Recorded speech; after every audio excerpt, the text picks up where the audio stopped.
Boxing on Channel 5. Defending his name, his legacy. Harlem Eubank. Battling his way up the super lightweight rankings. Can he remain undefeated?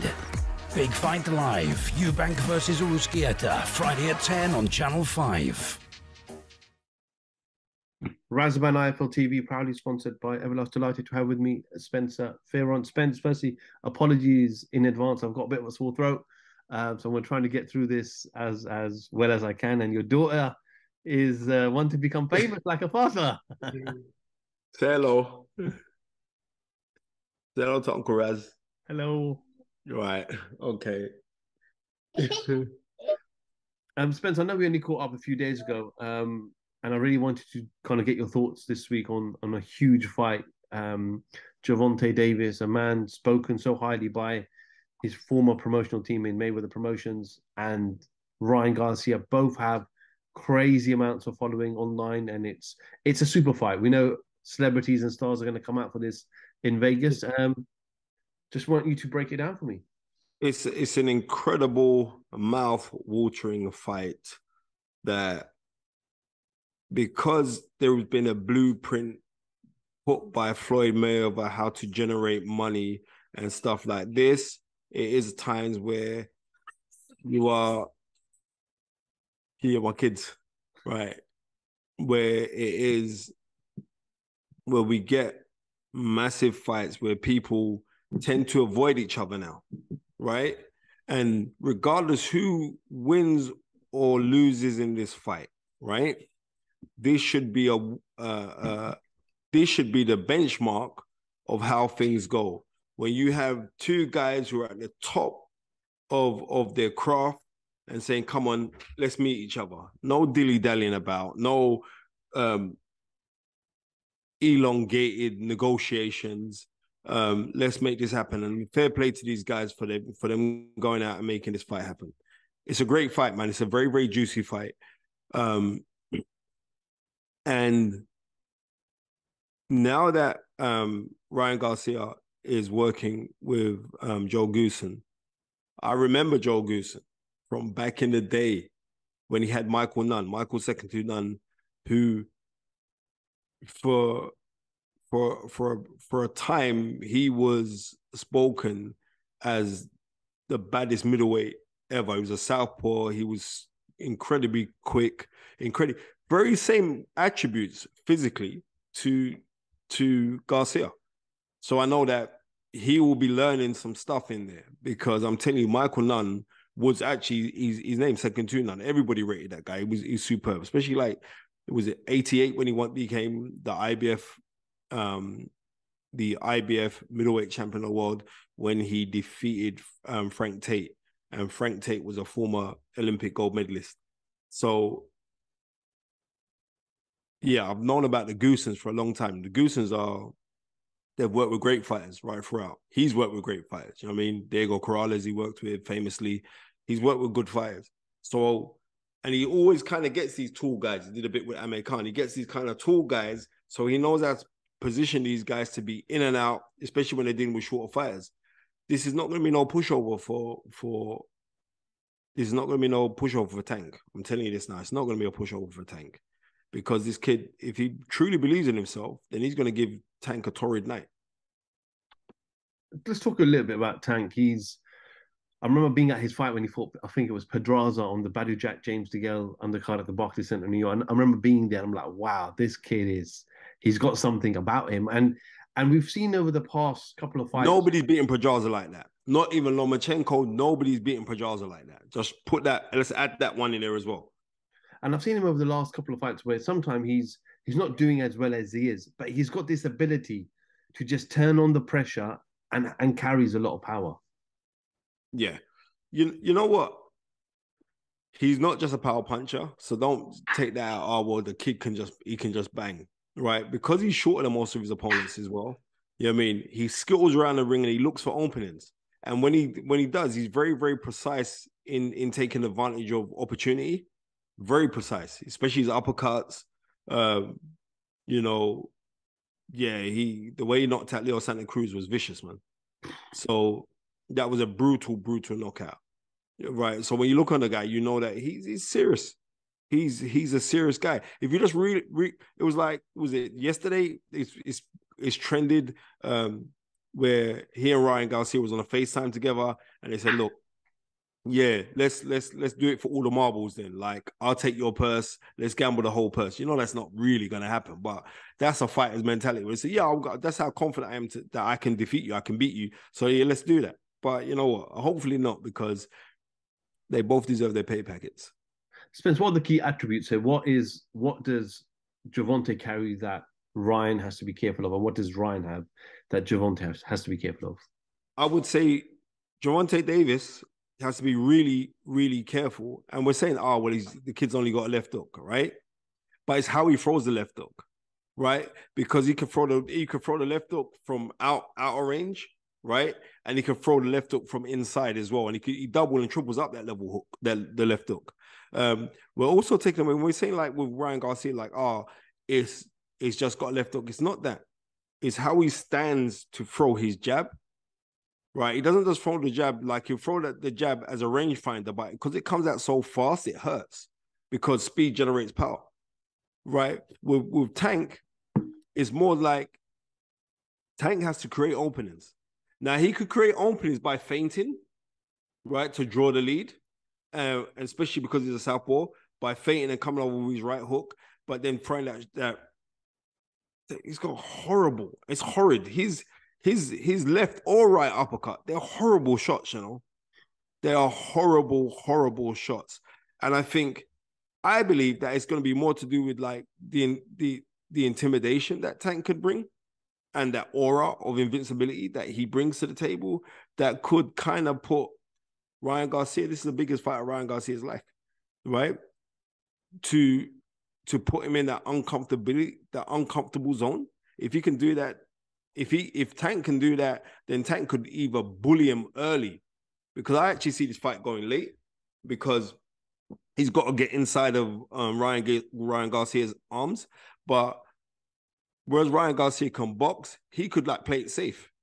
This fight, not saying it's going to be boring, but I'm saying like, I think Ryan Garcia would need to fight knowing that he's got reserves in his tank, not going all guns blazing, because when you're all guns blazing, even though you're a taller man in longer arms, when you're in punching range, you can hit your opponent, but also your opponent can hit you. So if Ryan Garcia can make Tank overthink by just sticking at his arms, going up and down, and then firing, he could steal rounds like that. And if he could steal rounds like that and not get over brave to say, like, I'm trying to go for the knockout or for the back straight, because we've seen Tank in hard fights. He's not chinny. He's not a chinny fighter, right? But we've also seen what Luke Campbell did to Ryan Garcia. And Luke Campbell managed to knock you over. Then you're thinking, well, that's Luke Campbell. What would Tank do to you? And the thing about it is this, they're both southpaws. And I know for a fact that I ain't got hit by Luke Campbell. I ain't got hit by Tank. But we look on the records and say, like, Tank hits harder than Luke Campbell. So if he could get you over, then what would Tank do to you? But Tank cannot be sitting down and banking on the fact, well, you get knocked over, because the kid's very fast and he can go in and out. And sometimes Tank doesn't attack you straight off of the back. He'll be skittling around, having a look, see what you got. Then he attacks. This what makes it a great fight, man. When you talk about Ryan's left hook, and you mentioned in Luke Campbell's fight, is that a good example to portray, where he feinted to go to Luke's body, go to Luke's head? Luke thought the left hook, and he went downstairs. Yeah, he went downstairs to the body. You know what? To be real, even though Luke Campbell was an incredible amateur fighter, an Olympic bantamweight gold medalist, those tricks are regularly demonstrated in the gyms in America, where you're feinting to dummy where you're gonna throw the shot. Like, you're gonna go left hook, when you got a left hook, there's only two places you can go. You can go head or you can go body with it, right? So, but if you see how Tank fights, left hook, him being a southpaw, he's open to get caught with a left hook, right? Because of where his head in position. So left hook's coming. It's coming from around that side here, right? And usually Tank fights like him with his hands here. So he's got to be careful of that shot.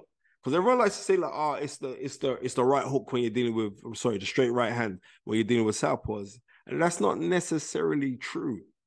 The left hook, because you can generate the power, is a very dangerous shot when you're going out, you're dealing with southpaw fighters. So, which Tuesday today, we're a few days away from the fight. I'm sure the hype's going to start really building up in Las Vegas. Spence, put your money down. How is this going to end? It's Ramadan. I don't gamble anyway, right? But to be real with you,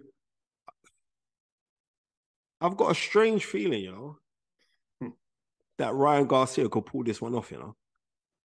I have a very strange feeling about Ryan Garcia pulling this one off. But put that feeling to one side, I think it's going to be pretty even. It's going to be pretty even and maybe shading it to Ryan Garcia when we go into about the 8th or 9th round, and then Tank just proper sticks it on him. And I mean proper sticks it on him. And I don't think Ryan Garcia will be able to handle Tank going at him like that.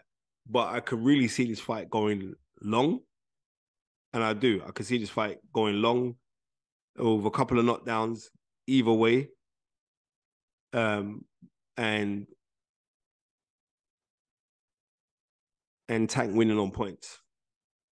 Just a final one on this. I know Tank is no longer with Mayweather Promotions, but how great would it have been in the build-up to have Floyd Mayweather there with Tank, and then obviously Oscar De La Hoya there with Ryan Garcia, just the build-up. We know what them two fighters went through in the past as well. Well, the thing about it is this, is like he's no longer with Floyd, but Floyd's still in the picture somewhere. So, and I guarantee, because I see Leonard Ellaby around, that's Floyd's manager. So they're still in the mix. It's just that he's actually left Floyd to say, I want to do my own thing, and then they come with me. And Floyd, you've heard him say, like, I give you my blessings for you to go and do that. I want you to surpass numbers. I want you to do great stuff, which I think is very commendable of Floyd Mayweather, because a lot of times Floyd Mayweather comes across as being egotistical or seemingly being that way. I just think it's him doing things to constantly remain in the public eye. So it would have been great to see that. But who knows? I think we're still going to see that anyway. I think Floyd's still going to be about. I think Floyd's definitely going to be at that fight. So I think that Floyd's going to be about. I know that people are flying in from the UK to go and watch this fight. This is how juicy the fight is. You know what I mean? So I'm pleasantly looking forward to it. I'll be doing a watch along for that fight, myself and Babatunde Ajayi. So tune into the Stamina for Sale YouTube channel. We'll be doing that. Me, myself, and the man behind the cam, Gary Blake. So tune into that. On Saturday night or Sunday morning, and I'll be looking forward to speaking to Raz in the morning when he'll be trying to tell me that my prediction was totally wrong. You know what? The reason why I say I think this fight's going to go points, because I don't think Ryan Garcia is going to take those chances, and he's got a good teacher behind him. I rate Joe Goose, Joe or Dan. I rate, because I mean the 10 Goose, because there's 10 brothers, right? Gooson's a very good trainer, man. Very, very good trainer. And I know they would have sat down and studied this fight endlessly. But we'll see. We'll see what's going to happen come fight night. But I'm looking forward to the fight, man. And I'm really looking forward to that fight. I think it's spectacular. We've had some great things happening for boxing over the last 2 to 3 weeks.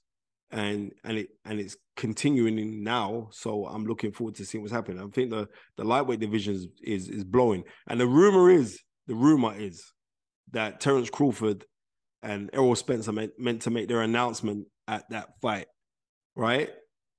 I don't think that's going to happen. I don't think there's going to be an announcement that's going to be happening. But you know what? We like to romanticize. I'd love to see that happen. Yeah, we look forward to it. Great night of boxing on DAZN on Saturday night. Spencer, as always, appreciate your time. And yeah, as you stated, speak to you on Sunday after the fight.